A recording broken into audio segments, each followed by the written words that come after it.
Hey everyone, welcome to another episode of Crypto Tips. My name is Toby. My name is Heidi. And we are on episode 53 of our Patreon member questions, or AMA questions, sent to us by our Patreon members. So if you want to check us out on Patreon, you want to get trade alerts, you want to get portfolio updates, classes, if you want to submit your questions, check out the link below in the description. So let's get into it. Okay, so first question. If someone knows your wallet address for, say, Bitcoin on your ledger, can they tell that address is on a ledger? Can they ID any other address or coins that are stored on that same ledger? Thanks. Short answer, no. The only thing that they know about that address, the only thing that they know about that public address is that it is a Bitcoin address. And if you have a balance in it, they can see how many Bitcoin are in it, how many Bitcoin have ever been in it, where you're sending them to, where you're receiving them from. But they don't know that it is a ledger wallet. They don't know that it's an exchange wallet. The only way they can tell that is if there is a pattern of your activity and they can link it in that way. For example, if you publish it online, say, hey, this is my ledger address, they're going to know that's your ledger. But also, can they ID any other addresses or coins that are stored on that same ledger? No, because these are completely different blockchains. The Ledger hardware wallet is a wallet that allows you to interact with many different blockchains and coins. And so just because you have someone can see your Bitcoin public address, they have no idea just by that address of anything else that's being stored on your ledger. It's all compartmentalized and separated for that. So, yeah. Which is great. Yeah, it is great, because that would be really inconvenient and really invasive if people could tell everything you're storing on your ledger based on one public address. Mm-hmm. Next question. Hypothetically, in the event of a sudden clampdown in the U.S., that might not be so hypothetical. That's definitely not going to be a hypothetical. In the sudden event of a clampdown in the U.S. on centralized exchanges, what options would you work from behind this new iron curtain? Would we be limited to peer-to-peer transactions only with services like BISC? How would you solve that problem if you were stuck here and needed to transfer fiat quickly? Well, I mean, you can use decentralized exchanges. There's a lot of decentralized exchanges out there right now. I mean, ranging from Ethereum decentralized exchanges like 1inch, Uniswap, to Solana decentralized exchanges like Radium, to QuickSwap Avalanche, on Polygon. I think Avalanche has like Trader Joe's decentralized exchange. So there's so many other options now that you can use. Yeah. And so there's really let me just encourage you guys, take your coins off exchanges. Yeah. Like if you're worried about this, take your coins off exchanges if you don't want to put your KYC in. Like it probably is too late for you now, but like if you can right now, work towards that, you know what I mean? So that's probably the safest bet. Then you can manage decentralized exchanges from there.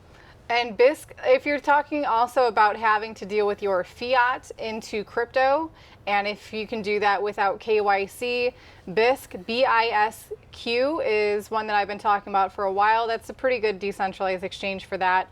Also, another option is this decentralized exchange called HODL, HODL.com. And since whoever asked this, you are in the Patreon group, you can check out the crypto life hacks category. It's available to you on the home screen of the website, patreon.com/cryptotips. Log in. There's a bunch of categories there at the top of the homepage, like classes, portfolio updates, trade alerts. But crypto life hacks, there's an article there talking about using crypto anonymously and different KYC-free platforms. So yeah, if you're trying to, but also let's go the whole way, right? The U.S. has clamped down on centralized exchanges. Probably at that point they can do so because they also have their own central bank digital currency initiated. Let's say that, they go the way of China and they don't allow that central bank digital currency to be listed on any other exchanges. Maybe it's so closed source that decentralized exchanges can't work with it either. I kind of I'm doubtful that it would get to that point. But there might be these two different worlds of crypto and your government issued currency.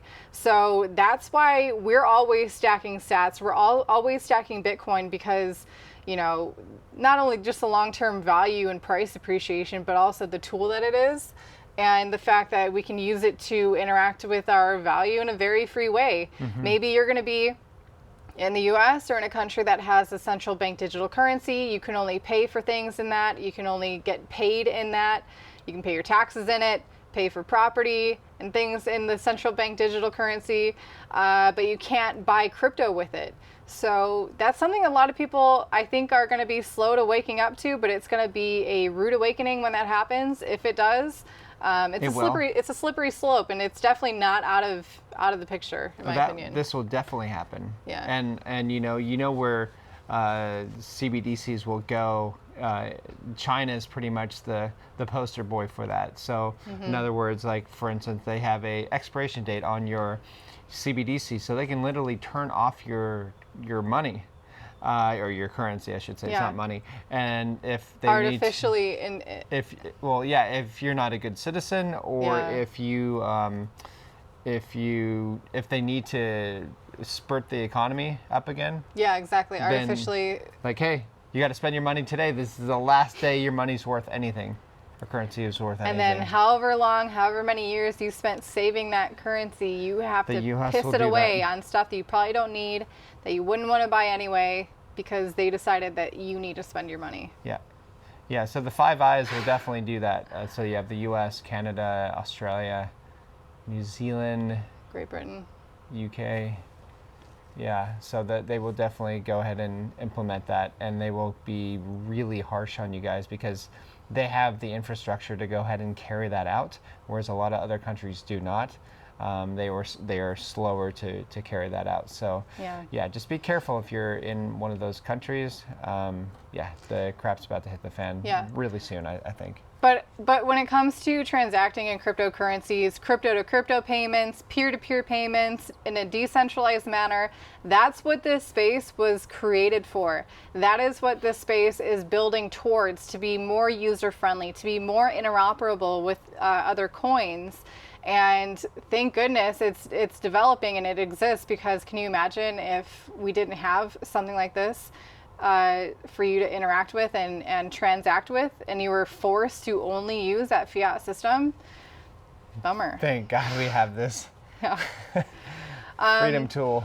Yeah, freedom tool. T-shirt. T-shirt. Jeez. So many T-shirt ideas. Oh wait, what was I going to say? This guy wants to talk about Bitcoin. He's shouting it from the treetops. Bitcoin. He shouts at 5 a.m. I'm like, oh my gosh. If we could all be that energetic in the morning. Yeah, wake up. It's a beautiful day. Anyways.